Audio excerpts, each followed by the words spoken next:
स्वागत।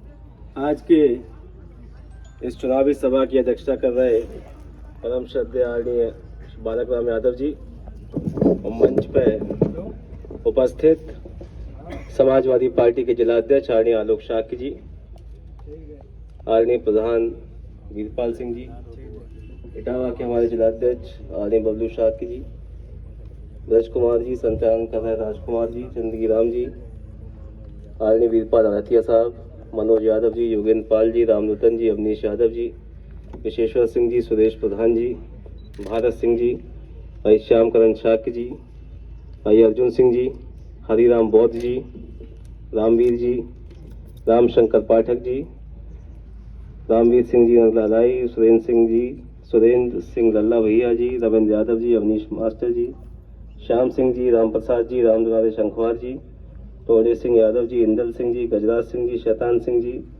सुरेंद्र सिंह दरोगा जी, उद्धव सिंह जी, संजीव पंडित जी और सभी यहाँ उपस्थित राकेश यादव ब्लॉक प्रमुख अचलदार से लेकर राजीव यादव जी, वीरू भदौरिया जी, हमारे इटावा के जिला महासचिव और सभी उपस्थित सम्मानित बुजुर्ग और नौजवान साथी और माता बहनें और बच्चों, आपके बीच में आज मैं विधानसभा के उपचुनाव में समाजवादी पार्टी के प्रत्याशी के रूप में आपसे वोट की अपील, आपसे समर्थन और सहयोग मांगने के लिए आपके बीच में आया।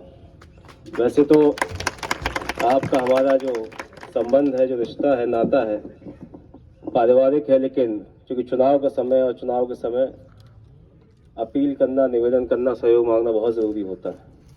और मुझे उम्मीद है कि आज जब आपके बीच से हम लोग जाएंगे उसके बाद आप खुद ही इस चुनाव की कमान को अपने हाथों में आप थाम लेंगे और 13 तारीख तक आप लोग स्वयं भी प्रचार करेंगे और आसपास के लोगों से भी आप अनुरोध करेंगे कि वो भी प्रचार करें और पार्टी के लिए वोट करें।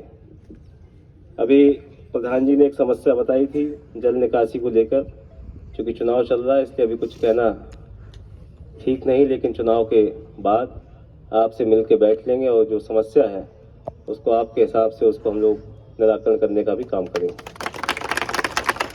वैसे तो आप लोगों के मदद से, आपके सहयोग से समाजवादी पार्टी इस करहल विधानसभा से लगातार चुनाव जीतती आ रही है और हर बार भारतीय जनता पार्टी ने प्रत्याशी बदले, समीकरण बदले, प्रशासन का साथ लिया, तमाम हथकंडे अपनाए, लेकिन कभी आप लोगों ने समाजवादी झंडे को झुकने नहीं दिया, बल्कि हर चुनौती के सामने आपने और मजबूती के साथ समाजवादी पार्टी को चुनाव जिताया। आज हमारी लड़ाई उस दल से है जिसने कई सालों से सत्ता में है, लेकिन हमारे इस क्षेत्र को आज तक सरकार का कोई भी लाभ नहीं मिला, बल्कि ये सड़कें आपकी बनी हुई थी, रिपेयर भी नहीं करा पा रहे, न पुल बना पा रहे, न पुलिया बना पा रहे, न बिजली दे पा रहे हैं।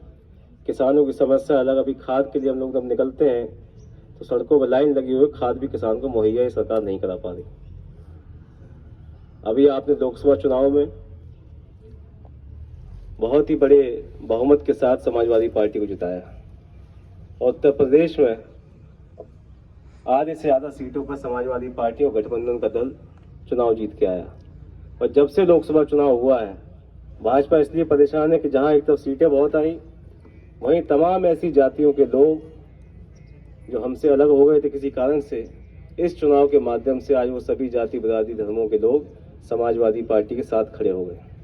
और जब लोकसभा में हम लोग इतनी सीट लेके आए तो आप ये तय मानिए कि अगले चुनाव में जब 2027 का विधानसभा चुनाव होगा तो फिर सरकार बनाने से आपको कोई रोक नहीं सकता, पुनः समाजवादी पार्टी की सरकार उत्तर प्रदेश में। वैसे तो ये उपचुनाव है और उपचुनाव से सरकार न बनेगी न बिगड़ेगी, लेकिन इसका संदेश बहुत बड़ा है क्योंकि 27 के चुनाव से पहले आखिरी चुनाव है और 9 सीटों पर समाजवादी पार्टी चुनाव जीत के आ रही है। जब यहाँ हम चुनाव जीतेंगे तो ये तय हो जाएगा कि अगली सरकार भी समाजवादी पार्टी की बनेगी। भाजपा के लोग न तो गांव में वोट मांगने जा पा रहे हैं, न उनकी मीटिंगों में लोग आ रहे हैं। मुख्यमंत्री जब आए तब भी 250-300 आदमी मुश्किल से जमा हो पाया। तो जनता में स्थिति इनकी बहुत खराब है, लेकिन ये प्रशासन का दबाव डालकर, अफवाह फैलाकर, कोई ना कोई झूठ फैलाकर, आपको याद होगा 2022 में जब राष्ट्रीय अध्यक्ष जी आपके यहाँ चुनाव लड़ रहे थे और सामने एसपी सिंह बघेल, तो रात में उन्होंने खुद ही अपनी गाड़ी में तोड़फोड़ करके ये अफवाह फैला दी कि यादवों ने उन पर हमला किया और वोट नहीं मांगने दे रहे हैं। और उसका ये नुकसान हुआ कि हमारे पाल समाज के लोग जो पार्टी के साथ थे उनके भी मन में कहीं ना कहीं ये बात बैठ गई कि हम लोगों ने असली में घटना की है। तो इस तरह की अफवाह से हमें बचना है। ये लोग प्रयास ही करेंगे कोई ना कोई घटना ऐसी करा दें जिससे आपके वोट का नुकसान हो। तो बहुत संयम के साथ हमें इस चुनाव में आगे चलना है। चुनाव आप जीत रहे हैं, आपकी वोट की ताकत के आगे भाजपा पूरी तरह से परास्त है। बस 13 तारीख तक बहुत गंभीरता के साथ हमें इस चुनाव को लेके चलना है। जो लोग बाहर हैं, नौकरी कर रहे हैं, पढ़ाई कर रहे हैं, नौजवान साथी, उनको आप सूचित कर दें कि 13 तारीख को सब लोग गांव में मौजूद रहें। और गांव में मौजूद होंगे तो 80, 85, 90, 95% तक आपकी पोलिंग होगी, तो कोई आपको वोट डालने से रोक नहीं सकता। तो इसलिए आपका सहयोग और समर्थन हम लोगों के साथ में रहे। क्योंकि कार्यक्रम आज बहुत लगे हुए हैं, आगे भी लोग इंतजार कर रहे हैं। और मैं उम्मीद करता हूँ कि आज से आपके हाथ में चुनाव की मैं बागडोर सौंप रहा हूँ। आप लोग पूर्ण बहुमत के साथ अपनी पोलिंग के साथ साथ आसपास की पोलिंग पर भी समाजवादी पार्टी को चुनाव जिताएंगे। आपका बहुत बहुत आभार, धन्यवाद। जय हिंद, जय स्वागत।